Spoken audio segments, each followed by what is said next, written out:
Good day, ladies and gentlemen. My name is Loretta Akimbinu, and today I'll be motivating you on the topic mind your business and why it's so important to us all. Many times, people miss the peace that comes from minding their own businesses. We often move from genuine care to simple curiosity and then into quiet competition, pouring energy into things that add no real value to our lives. You don't have to show up in every discussion, argument, or space to be valued. You don't need to fix everyone's flaws to prove you care. Know your limits. Honor your boundaries. That is where your peace begins.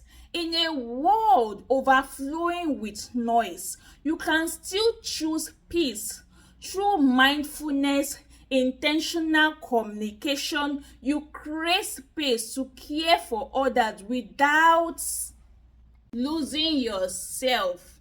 Honor your boundaries, protect your privacy, and practice the kind of discipline that keeps your spirit steady and your relationships healthy. Not everyone will understand your growth when you choose to mind your business. When your silence speaks louder than noise, you stay composed, anchored in self-discipline that cannot be stopped. People may misread your silence, but it is not weakness. It is a wisdom in action. You have learned to stay steady in rooms that crave attention and self-display. And when you focus on what truly matters, you rise. Your distance isn't a sign that you don't care. It is a choice to avoid unnecessary drama and protect your peace from attention-seeking distractions. When you devote honest time to minding your business, you grow stronger, wiser, and more mature in every area of life. You learn to speak when it matters and stay silent when it is wise. Everyone has their own life to live. When you live yours with peace and mind your business, you find purpose and healing. You stop competing and start reflecting. You discover your priorities, focus on your goals, and move towards what truly matters. You leave gossip behind and stay rooted in the truth of life. You don't seek validation, you seek focus. Those who mind their business carry beautiful stories of grace, vision, and insight. At the end of their journey, they speak of peace and protect their peace. They will tell you that staying focused made them calm, confident, and unbothered by mockery. They stop explaining who they are not and start embracing who they truly are. In that clarity, they find strength and growth. When you mind your business, you save time for what matters and become responsible with your life. The world becomes a better place when you learn to mind your business and let your actions speak. Instead of pouring energy on what doesn't concern us, we should focus on what truly matters. And if someone's behavior troubles you, maturity calls for honesty. Speak to them directly, not behind their backs. Let that be your principle. Gossip solves nothing. Approaching someone with sincerity and respect shows growth, wisdom, and genuine concern. When you discuss someone's life without their consent, it reveals a lack of respect for boundaries.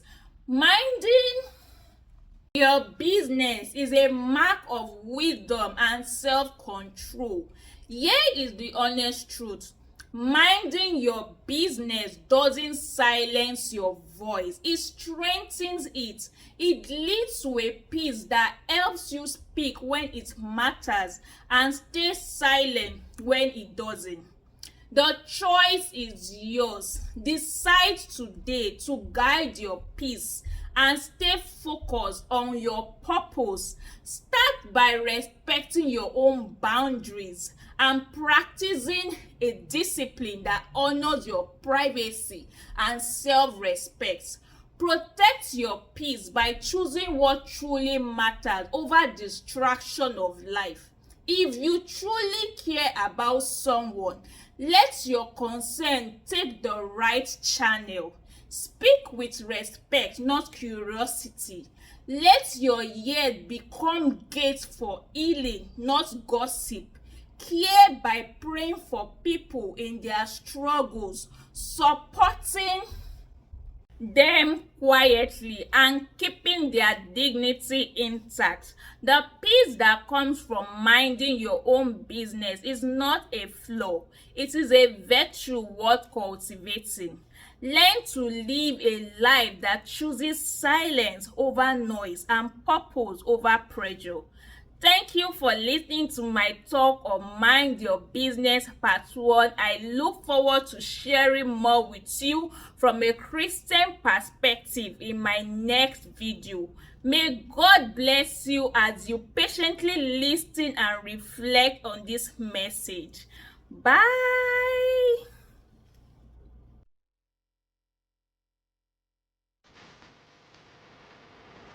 Good day, ladies and gentlemen. My name is Loretta Akimbinu, and I warmly welcome you to the second section of my discussion on the topic Mind Your Business. In this section, I'll be sharing deeper insights from a Christian perspective on what it truly means to mind your business and why this principle is vital for us as believers. It is truly heartbreaking when the devil finds room in the heart of people, pushing them to criticize, assume, or speak on matters that were never theirs to carry. The devil often tries to slip into our lives, quietly using our goodness against us. He walks through people, twisting intentions and turning heart against another, creating miscommunication where there should have been genuine connection. But you don't have to live under that influence. Sometimes our silence meant to reflect peace and minding our own business gets misinterpreted as a threat. That misunderstanding becomes a fuel for gossip born out of lovelessness. But everyone has their own life to live.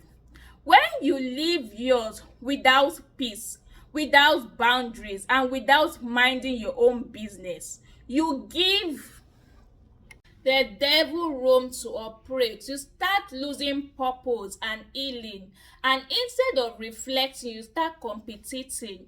God called us as Christians to mind our own business because it guides our peace and keeps our spirit steady.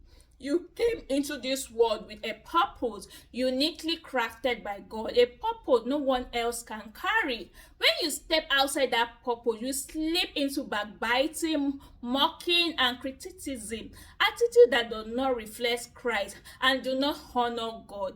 Make it in your ambition to lead a quiet life, to mind your own business and work with your hands. 1 Thessalonians chapter 4 verses 11. There is strength in focus. When you abandon your own assignment, you lose sight of your priorities. You drift away from the goals God planted in your heart. Instead of moving towards what truly mattered, you become entangled in things that were never assigned to you. We hear that some among you are ideal and disruptive. They are not busy, they are busybodies. 2 Thessalonians chapter 3 verses 11. When we step outside our God's given lane, idleness follows, not rest, but a quiet spiritual stagnation. This posture does not reflect the character God desires in us. It calls us into a posture of focus, a focus that grows us spiritually, anchors its peace in our lives, and empower us to live at peace with all men. When we fix our hearts on the work He has given, His light shines through us. As we handle our business with diligence and do His work willingly, He strengthens us and turns our life into testimonies of grace. His power rests on those who choose discretion and discipline over drama. The journey of life is deeply tied to minding your business. It is a calling, an invitation to choose genuineness, peace, forbearance, and patience over competition. When we stay focused, God shapes our character, guides our peace, and positions us for His works. Minding your business as Christians is a mark of wisdom and self-control. It doesn't silence your voice, it strengthens it. When you stay focused on what God has assigned to you, you gain a peace that helps you speak when it matters and stay silent when it doesn't. That kind of discipline lifts you, protects your spirit, and keeps your heart steady in Christ. You do Christ's work through reflection, not rivalry, through intentional living and spirit-led choices. There is a reward for those who mind their business. There is a peace when others mind theirs. And there is a blessing waiting for you when you focus on God and give your attention to what truly matters. Say to yourself, my focus is on God. I walk in peace with all men. I give my attention to what truly matters. My heart is aligned with God and I follow His peace so His light can shine through my life. Guide your heart above all else, for it determines the course of your life. Keep your mouth free from perversity. Let no corrupter come from your lips. Fix your eyes straight ahead and set your gaze directly on what is right before you. Give careful thought to the path for your feet and remain steadfast in all your ways. Do not turn to the right or to the left. Keep your feet from evil. Proverbs chapter 4 verses 23 to 27. As you walk this house, respect others and treat them with the love of God. Walk in discretion, carrying yourself with wisdom and grace. Stay out of conversations that are not your assignments, so idleness does not open door to wrong motives or unnecessary conflicts. Guide your heart, shield yourself from backbiting, and choose peace over noise. Let your life echo Christ wherever you go and be an example others can follow. May the Lord grant you the grace to mind your paths, the wisdom of self-control, and the discipline to focus on what truly matters. May it turn your heart away from conversations that does not glorify Him and anchor your spirits in what brings Him honor. Thanks for listening patiently to my talk. Bye.